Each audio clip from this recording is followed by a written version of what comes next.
বাম আমলে ধর্মনগর শহর থেকে কলেজ যাওয়ার রাস্তায় কাঁকড়ি নদীর উপর বন্ধ হয়ে থাকা ব্রিজ নির্মাণের কাজ শুরু হলো রাম আমলে। 2023 সালে বাগবাসা বিধানসভা থেকে জয়ী হয়ে বিধায়ক যাদবলাল দেবনাথ কথা দিয়েছিলেন এলাকার উন্নয়নে 2.5 বছরের মধ্যে তিনি এই ব্রিজ নির্মাণের কাজ শেষ করবেন।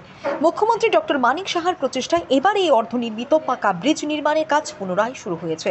শুক্রবার সকালে পূজার্চনার মাধ্যমে ব্রিজের ঢালাই কাজ শুরু হয়। উপস্থিত ছিলেন বিধায়ক যাদবলাল দেবনাথ, জেলা সভাপতি কাজল দাস, মণ্ডল সভাপতি বিকাশ নাথ, ধর্মনগর পুর পরিষদের কাউন্সিলর তপতি দাস সহ আরও অনেকে। ব্রিজের ঢালাই কাজে শ্রমিকদের সাথে নিজেও হাত লাগান বিধায়ক যাদবলাল নাথ।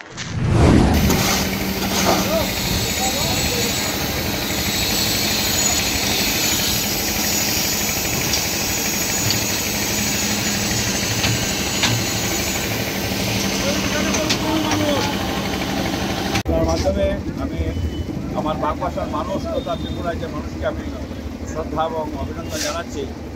আপনারা জানেন, আপনি যে কথা বলেছেন ঠিকই, যে আমার কমিটমেন্ট ছিল নির্বাচনের সময় যে আমি যদি বিধায়ক হই তাহলে 25 মাসের মধ্যে এই কলেজের ব্রিজের কাজ আমি সম্পন্ন করব।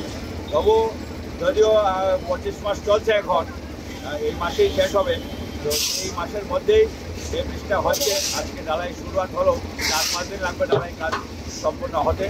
আমি খুব আশাবাদী, আনন্দিত যে দেখুন এত স্বতঃস্ফূর্ততা। আমি কিন্তু কাউকে বলিনি যে এখানে আসতে, কিন্তু একটা শব্দ উঠেছে যে আজকে ঢালাই হবে, এটা শুনেই মানুষ স্বতঃস্ফূর্তভাবে এসছে। এখানে একদম নিশান দেওয়া হয়েছে, পূজা করা হয়েছে এবং সব কার্যকর্তারা নিজেরা বলছে না আমরাও কিছু সিমেন্ট এবং সুকরি এই ব্রিজে দিব। আমরা সবাই কিন্তু এখানে হাত লাগিয়েছি এই কাজকে সম্পূর্ণ করবার জন্য।